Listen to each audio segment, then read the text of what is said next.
Hey everyone, I'm Lance. Welcome to my channel and welcome to this special collaboration that I'm honored to be doing with the Gail Burstyn. We are both going to show you what I would call a cell-activated floating cup technique. Gail is the one who has kind of taught me this technique, and I had actually watched her collaboration with Sarah Mack over a year and a half ago.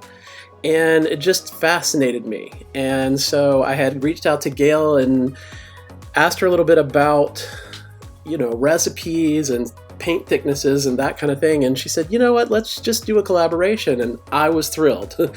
So I'm so glad to be doing this. And I'm showing you how you have to use the Amsterdam formula of Floetrol. And I'm using oxide black in between each of the layers of paint. And the paint layers are that is a 4-ounce cup. I usually, to make it kind of easy, I would say you could do like 3 ounces of Floetrol to 1 ounce of paint, and that would be your consistency. And you want it to kind of leave a little bit of a trace when the paint drips off the stick into the paint. You want it to kind of give a little drizzle, like you kind of see there.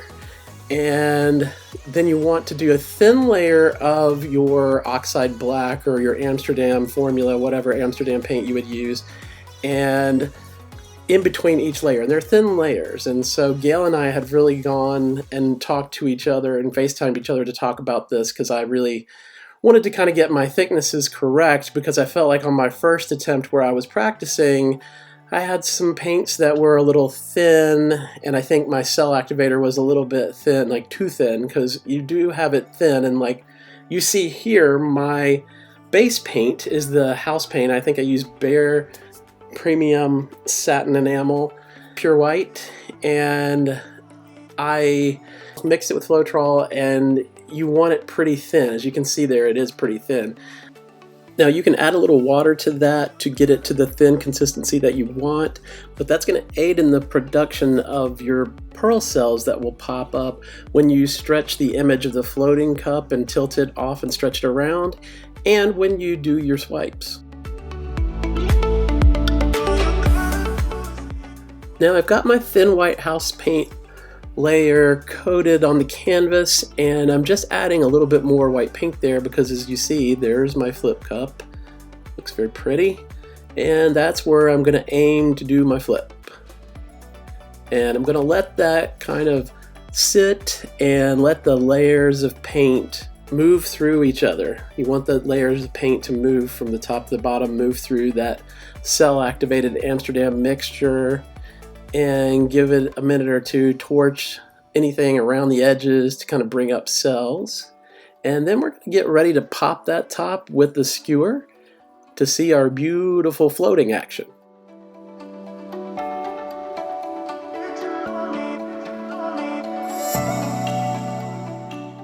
I'm getting ready to pop the top of this floating cup so we can see that beautiful movement. Boom. And we're off. I love to watch this part. I love to see that paint release, and then the kind of floating that happens, and the movement of the cup, and the formation of shapes that's about to take place. It's just really, really cool and really, really beautiful. One of the things that's really amazing and so captivating about fluid art.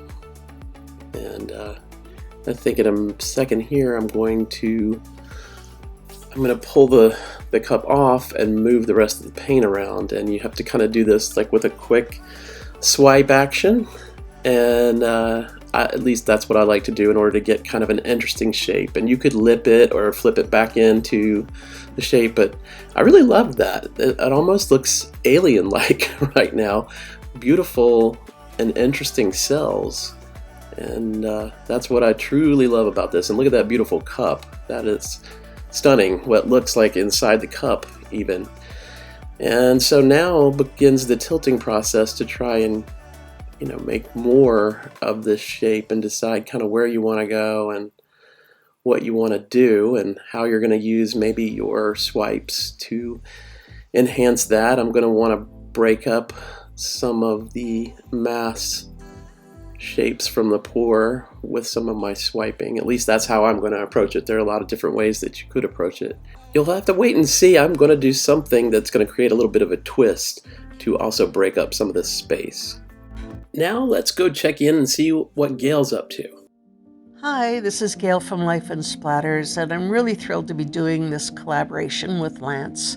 It is revisiting a technique that was used in my collaboration with Sarah Mack.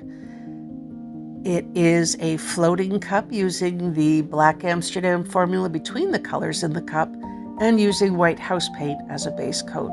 Those two elements together really do create an interesting painting with lots of pretty effects. So I've flipped the cup over. It's a little paper cup.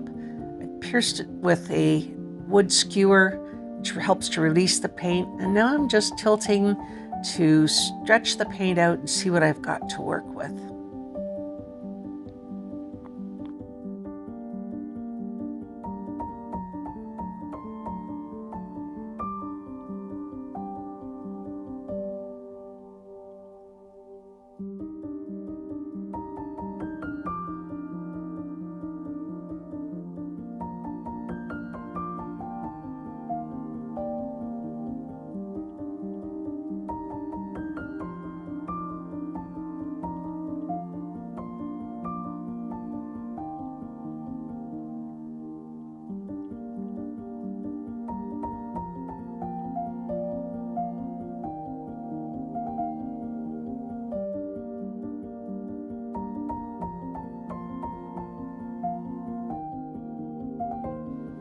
Here I'm not all that happy with the distribution of the colors of the paint.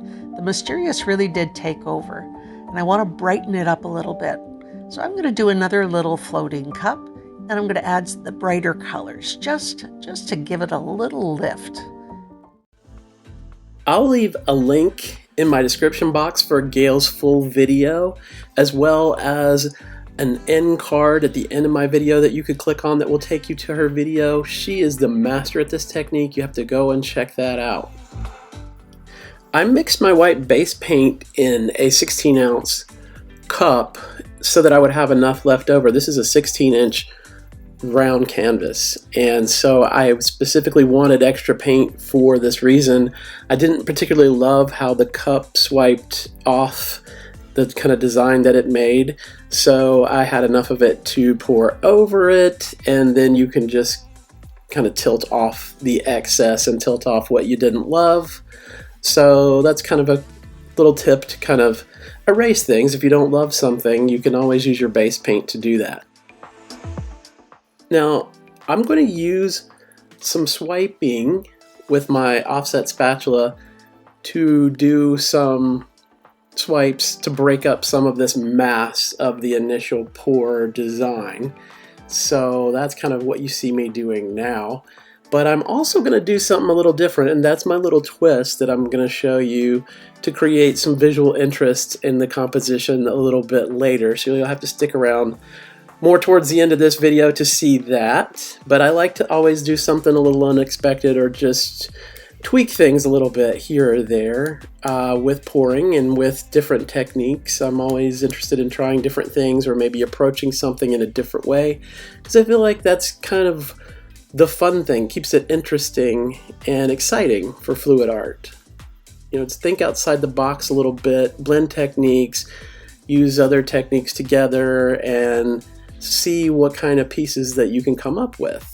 And this is one of the things I love about Gail, and I've known Gail for a very long time, since I started doing fluid art. She was one of the first people that really mentored me and spoke to me, and she's very giving of her knowledge and her expertise. And I just love her technique, her style. She has a very interesting take that is specifically Gail's, and I love that about her artwork. And her photography. She's an amazing photographer.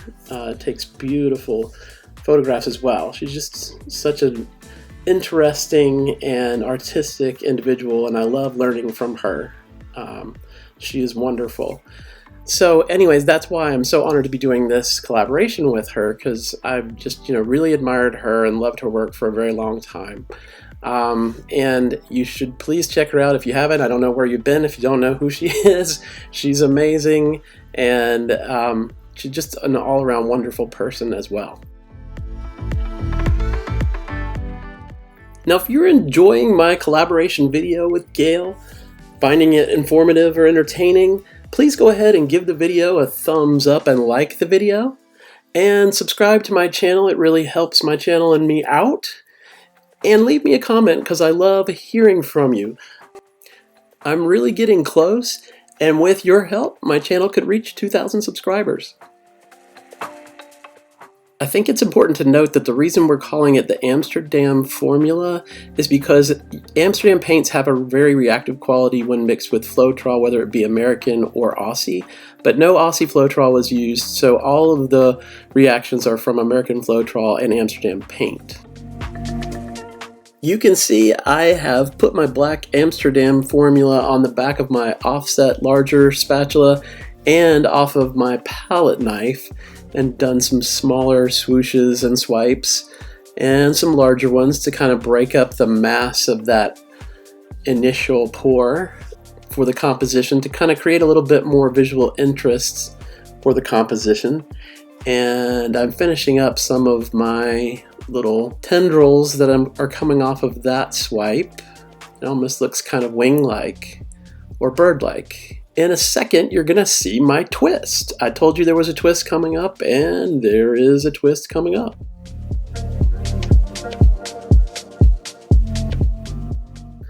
Now you see it, I'm gonna use my marble, and I'm setting it down in that white swiped area that I had just swiped earlier, and I'm gonna see what kind of cool swoopy curvy lines I can create for my composition using my marble. And now you really have to kind of be steady and anticipate how your marble is rolling and where you would like it to go, and kind of what design, if you want to kind of loop-de-loop around itself, or where you want to go, because the marble can get really out of control pretty quick if you don't really try and move it a little slowly. Just kind of guide it where you want to go. And it takes a little practice, just like anything else, but I really love what this is doing. It's given me some cool designs and some cool, almost fleur-de-lis looking, images and shapes. And I think that it really kind of helps highlight this piece nicely. I'm really liking kind of what my marble roll is doing. And so that was my little addition and my little twist. And voila! I even got it to roll off the canvas pretty well, exactly where I wanted it. I'm showing you the close-up flyover so you can see the really beautiful sparkly shimmer that these metallic paints have. All my paints are metallics except for the Amsterdam Oxide Black. I'll leave a list of the paints used and my recipes in my description box. Quickly as a reminder, Sunday, October 16th, we have the Color Art Autumn Splendor educational event, and there'll be 16 amazing fluid artists and color art affiliates showing you how to use some wonderful color art products. It will be beginning at 2 p.m. Eastern Standard Time. I'm tentatively set for 3 p.m. Eastern Standard Time. You could win a $400 shopping spree with color art. In order to win the $400 grand prize, you have to guess the secret phrase, and each artist will have a word or words from the secret phrase. You want to put them all together, watch every video to find the words, and put your guess into colorart.com. If you follow along and subscribe and comment on each of the artists' videos, you will be entered to win one of the 16 individual prizes valued at $50 that each channel is giving away. Mark your calendars, you won't want to miss this event. I love how this cell-activated floating cup with a marble roll twist ended up. It looks beautiful. I love it in these settings. I want to thank Gail for this collaboration. I'm very honored to do this with her. Please check her video out. It'll be linked in my description box. And until we meet again, I can't wait to see you for some more fun pouring together.